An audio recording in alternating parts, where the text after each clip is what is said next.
How do you feel about that, this intersection, this new audience It's for very what good. you're doing? It's very good because I believe that, how could I say, that what we do should be able to speak to everyone, should be able to speak to different contexts. So it is important to find a way to express ideas. If ideas cannot be translated to different people, different contexts, ideas are not that good. A good idea can be explained to everyone. Yeah. Are there ways in which you feel challenged by questions from this kind of a community, like questions from people that are coming from more of a spiritual perspective? Well, I'm used to being challenged by a question because I am developing a quite original view, and therefore I always have the feeling that most of the people feel threatened by my view because it kind of set aside most of the assumptions that people have about themselves and the world. So I'm pretty used to the fact that usually people challenge my view. Yeah. I'm surprised when that doesn't happen. When it doesn't happen. Yes, exactly. Well, it seems like in this context, people are sort of eager for new ways of looking at these ideas. So maybe this is even more of an open-minded environment than the kind of orthodox physics. Do you find that to be the case, or? Well, every environment has its own orthodoxy in a way. Of course. And even the non-dual. Even the non-dual have their own ground rules, so to speak, which may be in a way broader than other environment and other places, but they have them. Yeah, one of them might be, and I appreciated this about your work and what you kind of offer, is that one of those orthodoxies, at least here, we might say, is the idea that everything is consciousness. The primordial thing is not matter; it's consciousness. And you said yesterday in your talk that I was fortunate enough to attend that actually you're gonna offer something different than that here, and maybe it'll be a little provocative for those that are going to start from consciousness because you're starting from the physical.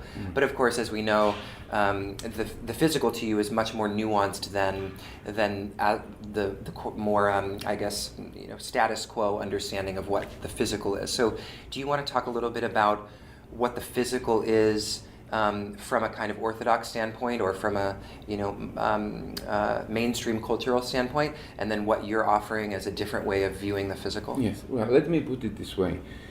I have no a priori notion about what physical means. I just use the word physical to mean everything that is real, and I take that what is real, it is all made of the same stuff. The standard notion of physical world, in a way, is a naive notion, and it is based on a set of very narrow assumptions about what the physical world is. Let me point out 3 assumptions that are not necessarily true and that oversimplify our understanding of the nature of the physical world and our relation with it. Okay. The first one is the notion of what I call the absolute object. The idea that an object has absolute properties. That means properties that don't depend on anything else. That's a naive idea. I will explain you why it is wrong. The second wrong assumption is the idea that we are separate from the object. And therefore, if we are different and separate from the object, we have to explain how is it possible that we reach something different from what we are, whatever we are. And third, we take space and time to be made of points. So we have this point-like notion of the now. But I will skip this last assumption. Let's focus on the 2 assumptions that I mentioned before. First, that the object has absolute properties. This is false. This is false in physics, because in physics we know that all properties are like velocity. Velocity is relative. the fact that velocity is relative means that the velocity of an object depends on the object relative to which we consider velocity. And it also means, and this is extremely important, this is a key fact, that an object at the same time, at any given time, has multiple velocities. If an object has multiple velocities, it means that it may also have multiple properties. It may, for example, have multiple colors, multiple sizes, multiple shapes. In other words, where we take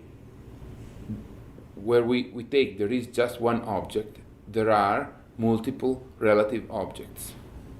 So this notion that there is just one reality and that we experience the reality in different ways is wrong. It is the other way around. There are multiple realities, relative realities, and we do not experience them in a different way from what they are. We experience each of them just as it is. So right now here, the tradition, we are in a room. So traditional notion, there are three people in this room. And the traditional notion from naive physicalism is that here there is one room and there are three different experiences of the same room. Right. We can have a completely different picture. We can have three rooms, different, and these three rooms are one and the same with my experience, your experience, and the third person experience. So we all experience a different object because there are different objects to be experienced. If reality changes, if reality is multiple, is plural, then we no longer need to have a subjective experience of reality in order to explain the fact that we experience the world differently. We experience the world differently because the world is different for each of us, because there are different worlds. So this is an important point. The other aspect I was referring to was the problem of the separation between the object and the subject. We immediately assume that we are different from the object. And if I am different from the object, then I have to explain how is it possible that I reach the object. And to this process of reaching the object, the philosophical and scientific tradition has given many names: intentionality, representation, relation, and so forth. But why do we have to start from the idea that we are different from the object? What if the thing that we are is the object? Once again, the reason why we historically wanted to be different from the object is what I was describing before, namely the fact that the object seems to be different for each of us. So we need to have, traditionally, a separation between an object that is taken to be absolute and aloof, ontologically aloof, and divided by us. But what if the world is multiple, is plural? What if there are three cups on the table rather than one? And this is crucial, because if we admit, I call it a relative physical world, where multiple versions of the same world, of the same room, of the same cup, of the same object are taking place at the same time, at any given time, we will be able to find in the external world everything we've been looking for in an allegedly inner domain. So is the implication then that the three of us are not in the same room? Exactly. Okay. We are in the same place, but not in the same room. Okay. So what if reality is multiple and each locus of consciousness or awareness or perception is representative of a different reality? What is it that holds together all of those realities? What mediates the connection or the relationship between those realities? Let's consider again the analogy with velocity. In Middle Age, the notion of relative velocity was unknown. People took velocity to be an absolute property. When Galileo introduced the notion of relative velocity, people said just what you just said. They said, how could we cope with the world in which everything may have multiple velocity? Mm-hmm. We will be unable to put them together, because everything seems to be just different from everything else. But we know that that doesn't happen, because the mesh of relative velocity is consistent. So today we are perfectly able to send a spaceship to Saturn or to Jupiter, even if all velocities are relative, because what it matters when you move something is its velocity relative to something else. Likewise, when we consider these multiple worlds, that's not a problem, because they're relative, but they always take place at the right moment relative to the right body. So everything fits. Okay. So It's consistent. it's consistent. So since you mentioned Galileo, I thought it was interesting in the conversation that you had with Deepak Chopra that you said something about Galileo being wrong or something was problematic about his contribution. So do you want to kind of unpack, related to what we're talking about, how Galileo is off and what you're saying alternatively? Right. Galileo made two important steps. One step was introducing the scientific method. And that was just a method, that was a tool in a way, a very powerful tool. But at the same time, Galileo made an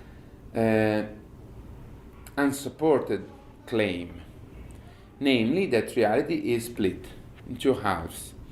On one side we have quantitative, objective, absolute properties. On the other side we have subjective, qualitative properties. Right. And he said that the second group of properties do not exist in the external world. They exist somewhere else. Where? Galileo was a little bit vague about where they do exist. He said that he didn't know a lot about that, but he said they are probably inside the living body. He used the Italian word animal vivente, which is more or less the living body. So apparently he's not yet a full-fledged dualist. He's not talking about an immaterial mind like Descartes did 10 years later, because Galileo wrote this claim in 1632 in the Essayer. The point is that people at that time were beginning to look inside the living body. They were beginning to vivisect animals and to look what's going on inside the body. And they were not able to find anything like Galileo has predicted. So they decided to move such qualities into a metaphysical, invisible domain, the soul, or the immaterial mind, the Cartesian immaterial mind, where they could not be ascertained by scientific method. But this claim that Galileo did was totally unsupported by, and it was in a way positive for the future development of science, because it was a big simplification of what you have to study. Because basically you were saying we just study a certain set of properties. Ironically, Galileo was also the guy that had the insight about relative velocity. So he's a very complex scholar, Galileo, because he's making one step forward and one step backward, in a way. So then what is the role of, because I understand what you're saying is that the thoughts and the precepts that we would typically associate with something that's happening internally or subjectively is not separate, if I understand you correctly, from the physical object. So what are the role of thoughts and precepts then in this kind of understanding? What do you mean by thoughts? Well, are the thoughts inside? Like you one of the things that you mention is that, we have this kind of brain-centric model that's sort of very pervasive, where the thoughts are something that sort of are emanating from the brain, and you say no in a sense. So, what are the status of thoughts when the brain is no longer central? Exactly. Well, thoughts or thinking are a very interesting aspect of our life, and they are in a way different from perceptions. Do we really have an experience of thoughts, or do we need to, for example, to say something to know what we've been thinking?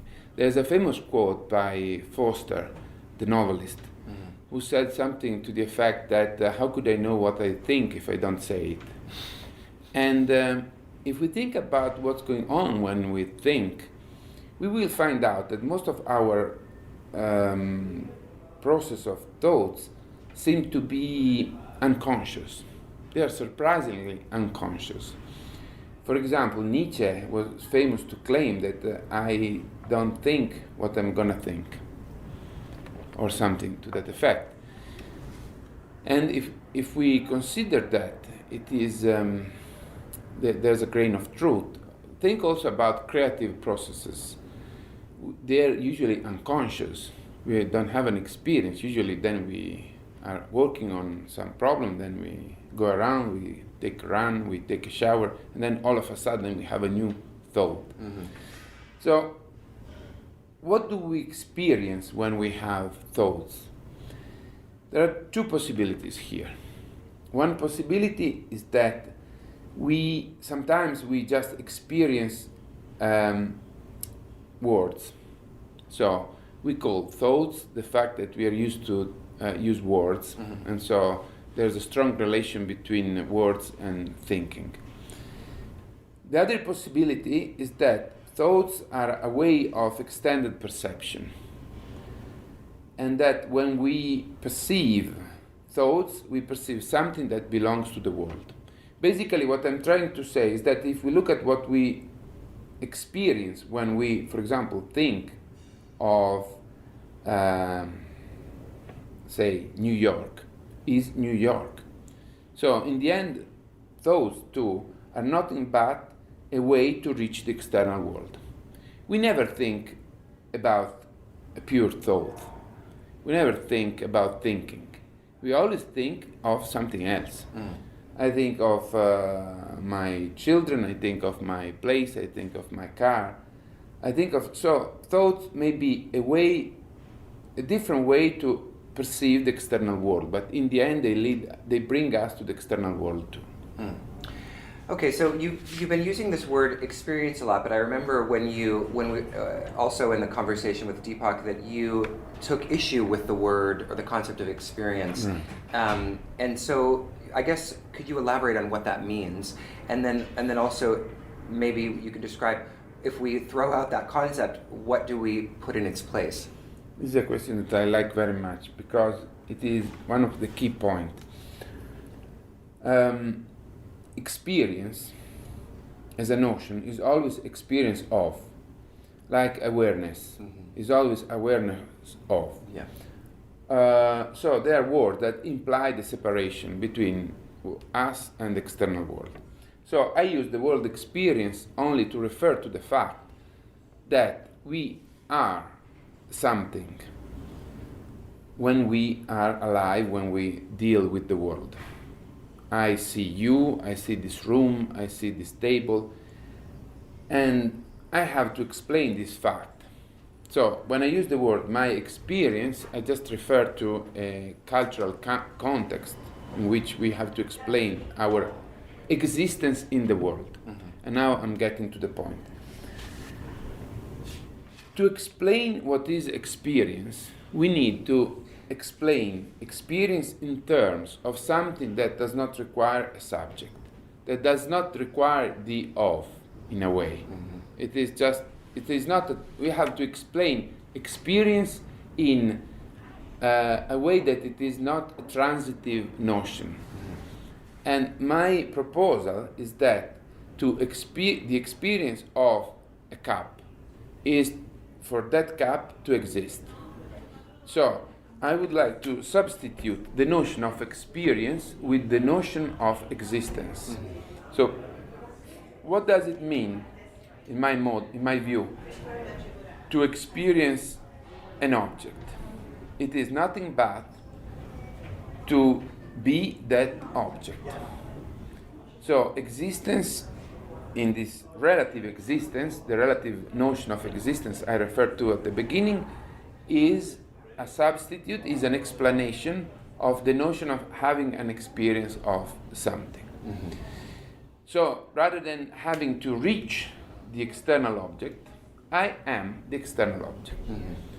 After all, for example, if one was an idealist, and what? I am not, if one was an idealist and I am not, once you have an idea, you don't have an idea of an idea. Mm-hmm. You just are the idea. So you don't need anything else. Yeah. Likewise, if the thing I am made of is an object, once I am made of an object, I don't need to have an experience of that object. I don't need to have something additional with respect to that object. Mm-hmm. And how would that change the way, like, say I'm looking back or I'm reflecting upon what previously I would call an experience, how would that shift the way that I articulate that or speak about that? I mean, what changes in kind of the discursive articulation of something if we throw out the concept of experience? Well, let me put it this way. When you speak with me about the world, your usual idea is that somehow your experience of the world, which is the outcome of the external world, is articulated by your mind and it produces a flow of words. What if we could just skip this intermediate step?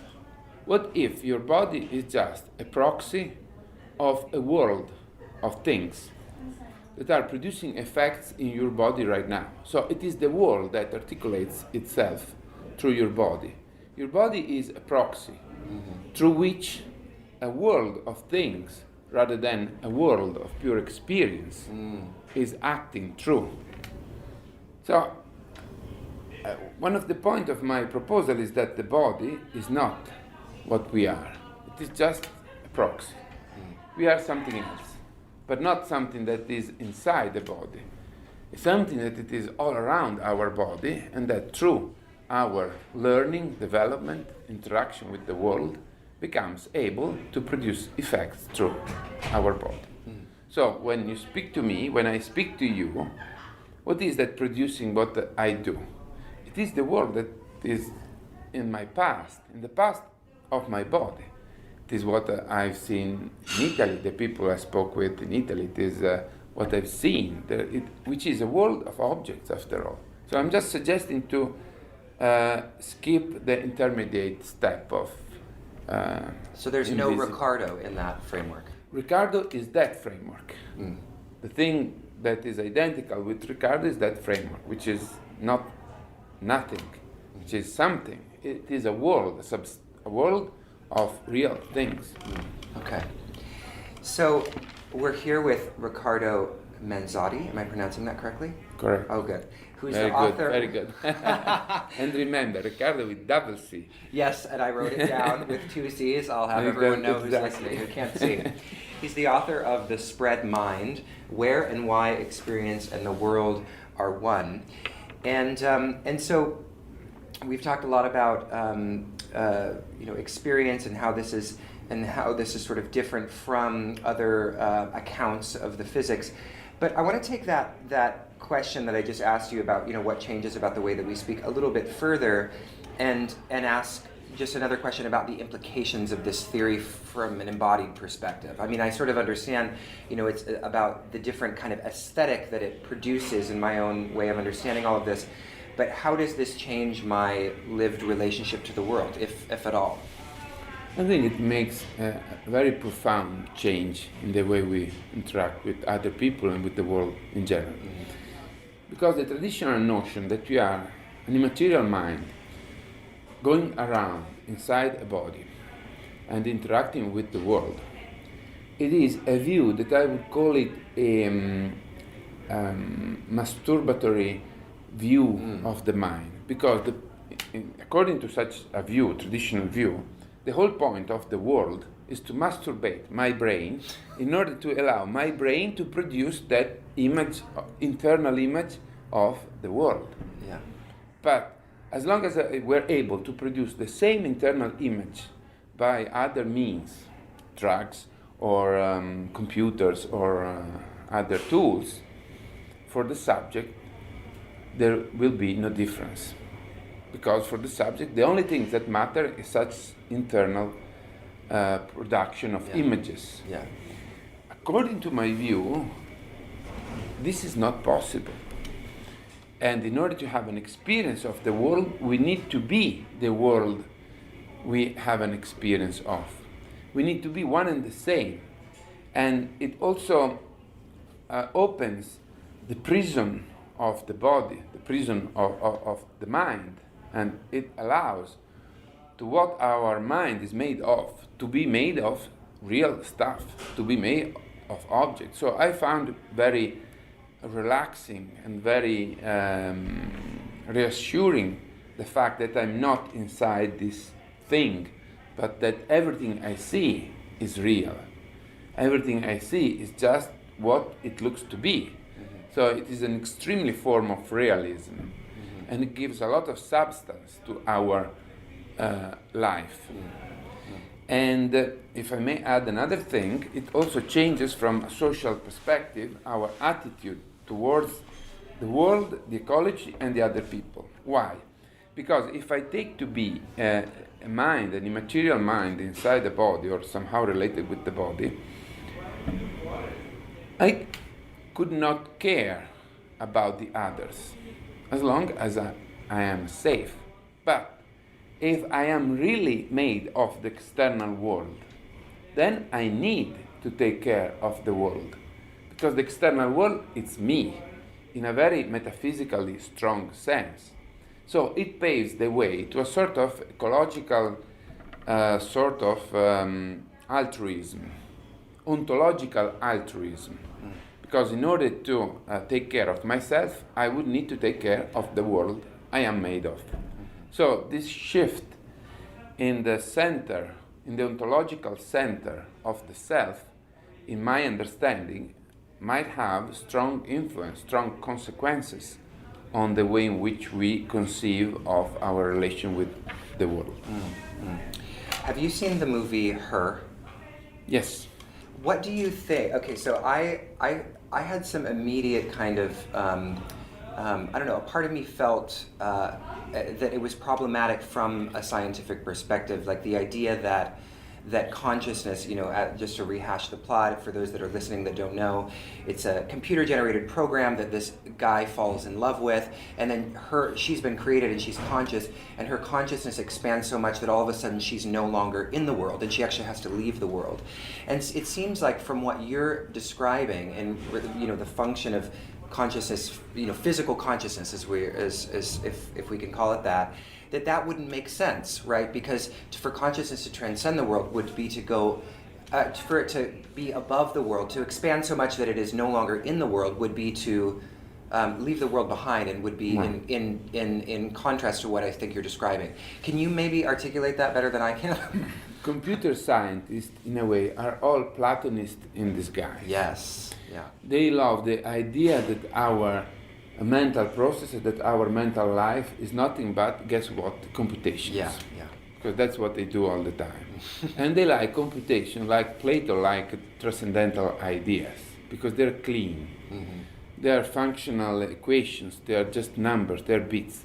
They're without blood and without flesh, in a way. And so there are many different versions of this myth, that the mind is nothing but basically numbers that can transcend everyday life, which is related with decay, which is related with entropy, which is related with death in the end. So I take all these efforts, all this version of this, I call it of Plato's notion of a transcendental world, as many ways to flee from death and change in a way. Mm. Oh, God, I'm so glad you described it that way, because I've been trying for a long time to figure out what it was that was problematic about that, and you described it so well, so thank you. So now, as we're kind of wrapping things up, I would love to just ask a little bit about your own story and what brought you to physics. Did you have kind of an existential moment in your life where you felt called to explore this, or what was it about? Well, as a background, I'm an electronic engineer. Okay. And I took a PhD in robotics. Okay. And I worked for the best part of my So you should be a computational kind of mind, right? But I got better. I healed. And exactly. And I was working on artificial vision for many years. I devised and implemented many different artificial vision systems. And I was obsessed with a question. What does a machine lack for being conscious? So if you take your cell phone nowadays, is able to take beautiful pictures, is able to process the information, is able even to recognize you in order to unlock the phone. But nobody thinks that your phone sees you. So what's not there? What is missing? And I had this problem I kept asking myself this question. And after a while, I more or less got to the conclusion that no matter how much number crunching we were putting into our robots or machine, that was not the way to get consciousness, to squeeze consciousness out of them. Bits.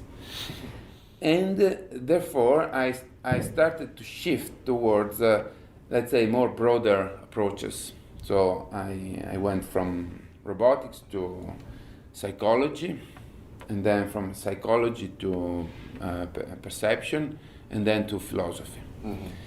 But it was just a way to achieve the broader understanding of a problem that I think is rooted into our worldview of reality. What I was referring to before, namely having a too narrow or too naive notion of the physical world. And basically I proceeded by setting aside all the solutions that don't work. The thing that remained there, like Sherlock Holmes was like to say, was, I think, the only thing that could work, that might work. Do you think that we'll succeed, or scientists will succeed in creating conscious robots? And if so, how will that come about? I don't see any reason why it should not be able to do so. Because a robot is a body, and we have a body too. Yeah. And as long as the body, an artificial body, would be able to bring into existence the same external world that we are able to bring into existence, I don't see why an artificial body should not play the same role that our body does. As long as it has the same kind of coupling with the external reality, which is not the case with current robots that are mostly based on computational models of mental activity. And also make based on assumptions of how the brain produces, or so-called produces, mental activity, right? Do you think that's part of the reason why they're so far not failing?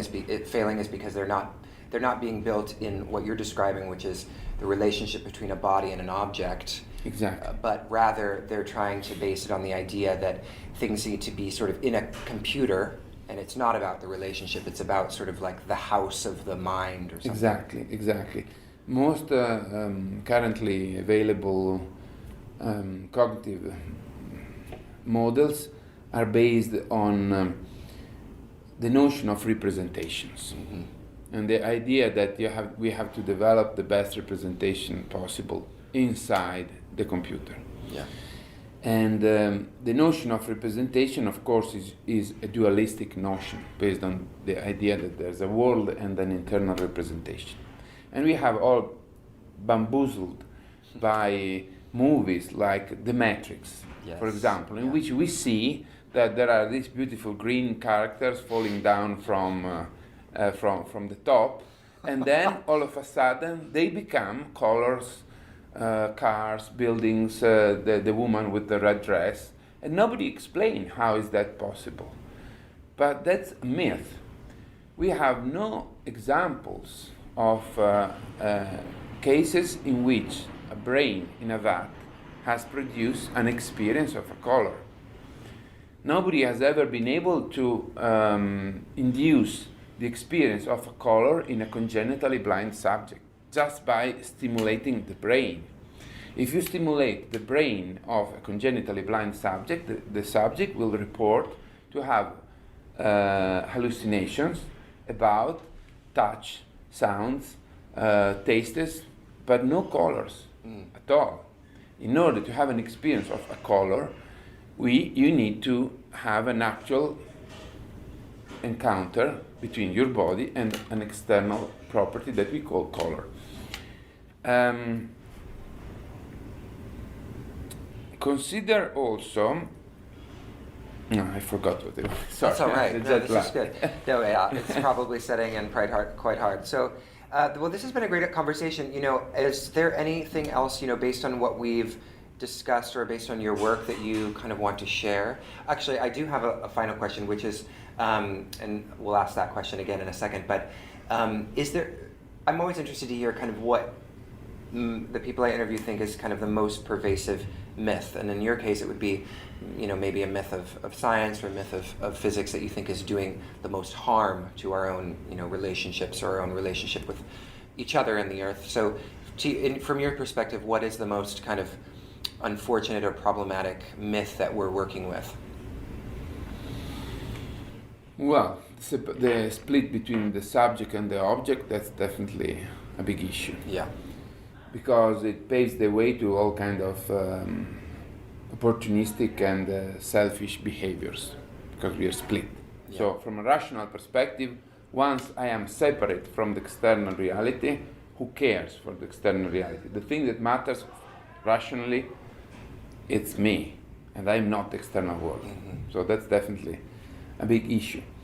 The notion also that the mind is internal to the body, it's bad because it gives a lot of importance to the body, and also the idea that we are one and the same with our body, that's very problematic, because we keep putting a lot of effort to maintaining and to deal with our body, while we should rather focus on ourselves.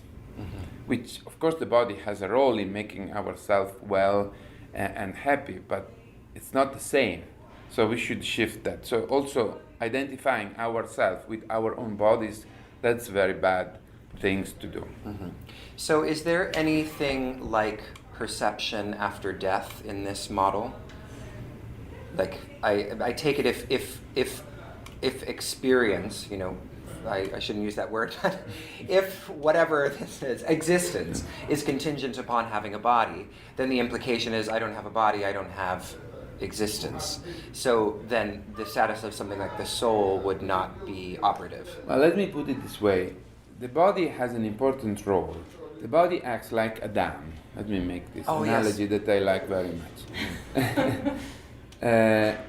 If you have a certain valley, a certain landscape, a certain terrain, and you build a dam, if there's enough rain, you get a lake. But, of course, if there were no rain, you may build a 1 mile high dam and no lake is going to take place. It's not going to be there.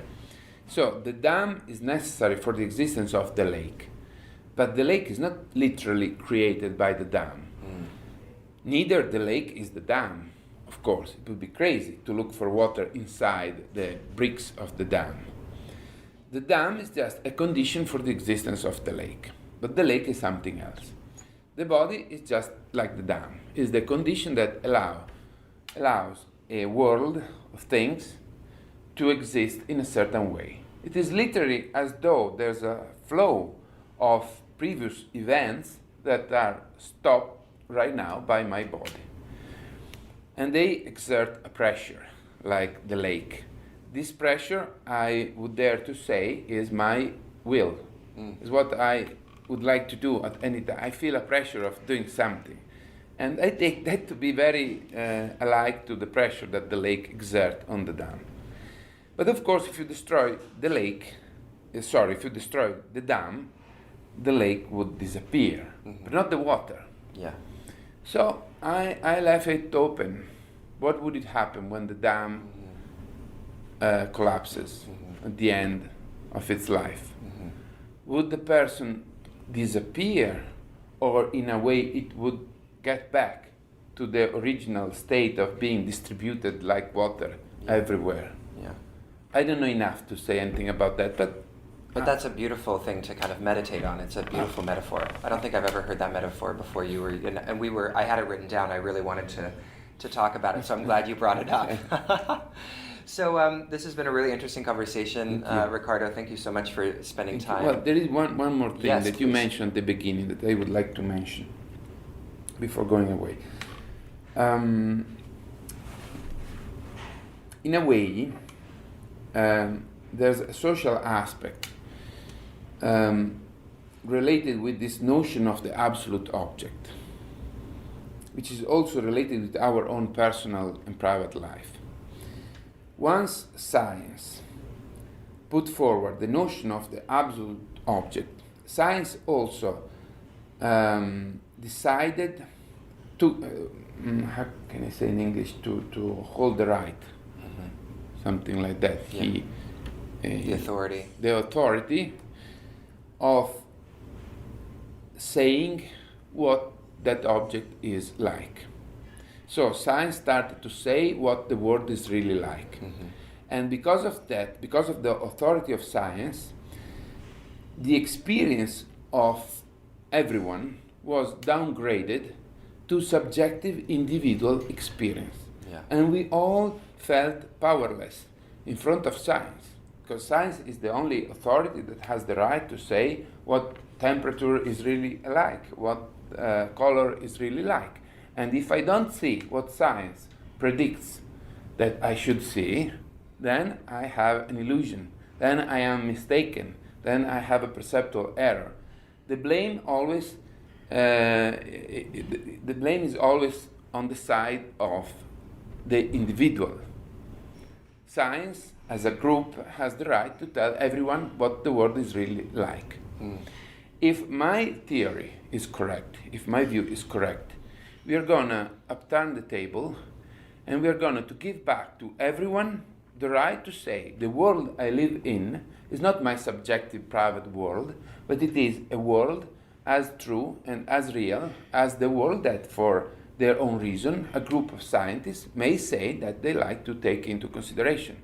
They may have their own good reason to say that they like temperature to be a certain average speed of the molecules, but if I feel cold here, there's a strong sense in which here the world is really cold. So this, in a way, I like the fact that this theory brings back the authority from science as a group of people to the individuals as a society, to the individuals that live in a real world. Right, because it empowers people to kind of affirm their relationship with reality. Exactly. Excellent. I Cool. think it's important. It is important. I think you're right. All right, thank you, Riccardo. So if anybody's interested, obviously they can look for your book, The Spread Mind, Where and Why Experience and the World Are One. But how can people otherwise get into contact with you? Do you have any website? Yes, I have a website which is www.consciousness.it. Consciousness.it. IT. How'd you get that address? Nobody had. Nobody had it before Exactly. you. Amazing. And then, do you have anything coming up? And if I may say, you can also look for me on Facebook. Okay, excellent. People can reach happy out to you about there. that. Yes, Awesome. I'm happy to. And is there anything that you're participating in? Any workshops? Obviously, you're here at SAND and probably will be in future years, so people can look for you at the Science and Non-Duality Conference. But is there anything else you're participating in coming up that people could look for you at? Well, I usually go to the main conferences, and especially in Italy, I always do public talk. Oh, nice. But mostly in Italy. Mostly in Italy. Well, if anybody's traveling to Italy, look up Riccardo Manzotti. Thank you. All right. Thanks so much, Riccardo. Thank you.